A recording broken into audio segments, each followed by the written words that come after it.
Assalamualaikum warahmatullahi wabarakatuh. Kami di sini akan menjelaskan materi tentang besaran, satuan, dan pengukuran. Kami dari kelas 10 TKJ 2 dari kelompok 4. Nama saya hari ini, saya akan menjelaskan materi tentang besaran. Jadi, besaran adalah segala sesuatu yang memiliki satuan yang dapat diterapkan perhitungan dan pengukurannya dengan dinyatakan dalam angka. Persyaratan sesuatu disebut sebagai besaran wajib memuat 3 hal, yaitu memiliki satuan, dapat diukur, dan dapat dinilai dengan angka. Jadi, pada dasarnya besaran merupakan segala sesuatu atau benda yang dapat diukur, misalnya panjang, luas, volume, dan kecepatan. Besaran di sini terbagi dua, yaitu besaran fisika dan besaran pokok. Besaran fisika yaitu besaran yang diperoleh dari pengukuran. Karena diperoleh dari pengukuran, maka harus ada alat ukurnya. Sebagai contoh adalah massa. Massa merupakan besaran karena massa dapat diukur. Dengan menggunakan neraca, besaran fisika sendiri dibagi menjadi dua, yaitu besaran pokok dan besaran turunan. Besaran pokok adalah besaran yang ditentukan lebih dulu berdasarkan kesepakatan para ahli fisika. Besaran pokok yang paling umum ada 7 macam, yaitu panjang dilambangkan dengan M, massa dilambangkan dengan kilogram atau kg, waktu dilambangkan dengan S, suhu dilambangkan dengan K, kuat arus listrik dilambangkan dengan A, intensitas cahaya dilambangkan dengan C dan CD, dan jumlah zat dilambangkan dengan mol. Besaran pokok mempunyai ciri khusus antara lain diperoleh dari pengukuran langsung. Mempunyai satu satuan, tidak satuan ganda, dan ditetapkan terlebih dahulu. Selain itu, terdapat dua besaran tambahan yang tidak memiliki dimensi, yakni sudut datar dan sudut ruang, 3 dimensi. Perkenalkan, nama saya Fatimah Zahra Nusrat. Saya akan melanjutkan materi yang telah disampaikan oleh teman saya. Besaran pokok adalah besaran-besaran utama yang dapat menurunkan besaran-besaran lainnya dan satuannya telah ditentukan. Contohnya seperti panjang, massa, waktu, suhu, kuat arus, intensitas cahaya, dan jumlah zat. Dalam besaran, terdapat juga besaran non-fisika, yaitu besaran yang diperoleh dari perhitungan. Dalam hal ini, tidak memerlukan alat ukur tetapi memerlukan alat hitung. Contohnya seperti kalkulator. Selain itu, berdasarkan ada tidaknya arah, besaran dikelompokkan menjadi dua bagian, yaitu besaran skalar dan besaran vektor. Besaran skalar yaitu besaran yang mempunyai besar dan satuan tanpa memiliki arah. Contohnya seperti panjang, massa, dan waktu. Sedangkan besaran vektor yaitu besaran yang mempunyai besar atau nilai dan juga memiliki satuan dan juga memiliki arah. Contohnya seperti kecepatan, gaya, dan perpindahan. Kenalkan, nama saya Rina. Di sini saya akan menjelaskan pengertian satuan.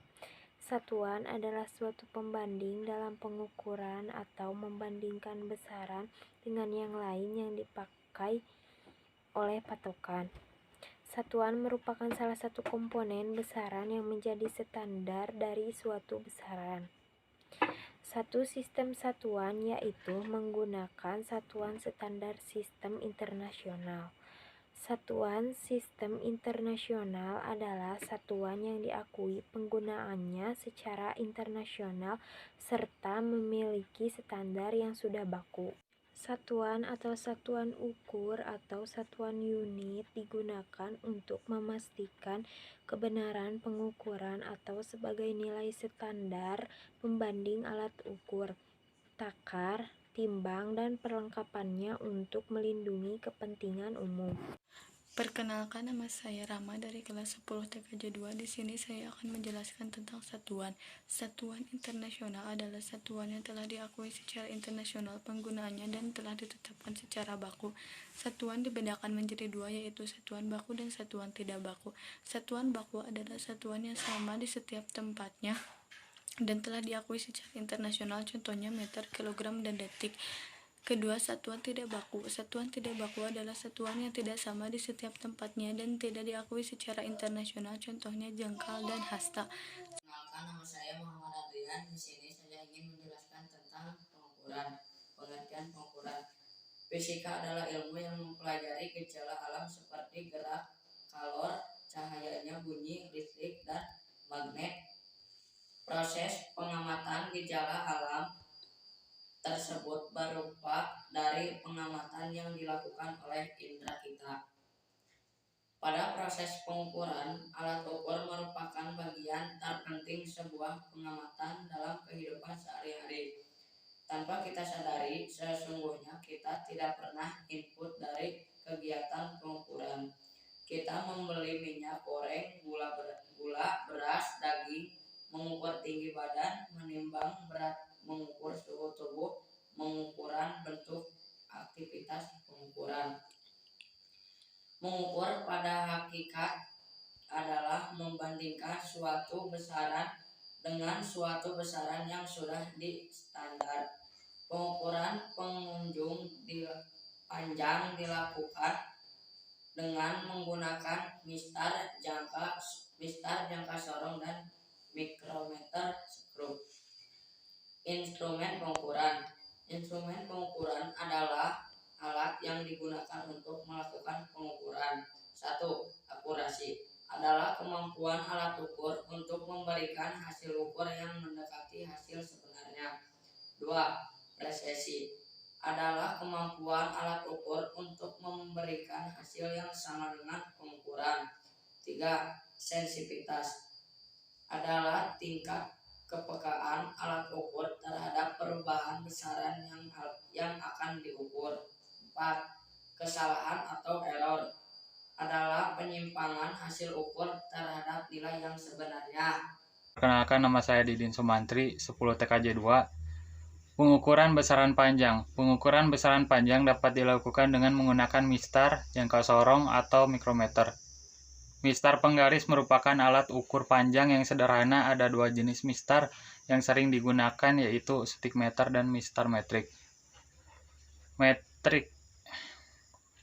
Materi lipat pita pengukur digunakan untuk mengukur suatu objek yang tidak bisa dilakukan oleh mistar, misalnya karena ukurannya terlalu panjang atau bentuknya yang tidak lurus. 2. Memiliki tingkat ketinggian 1 mm. Pengukuran dapat diartikan sebagai besaran, dimensi, atau kapasitas suatu benda terhadap standar. Ukuran secara sederhana mengukur adalah membandingkan suatu besaran dengan besaran standar. Setiap materi, zat, dan fenomena alam dapat diukur. Sekian, terima kasih. Sekian dan terima kasih dari materi tentang besaran, pengukuran, dan satuan.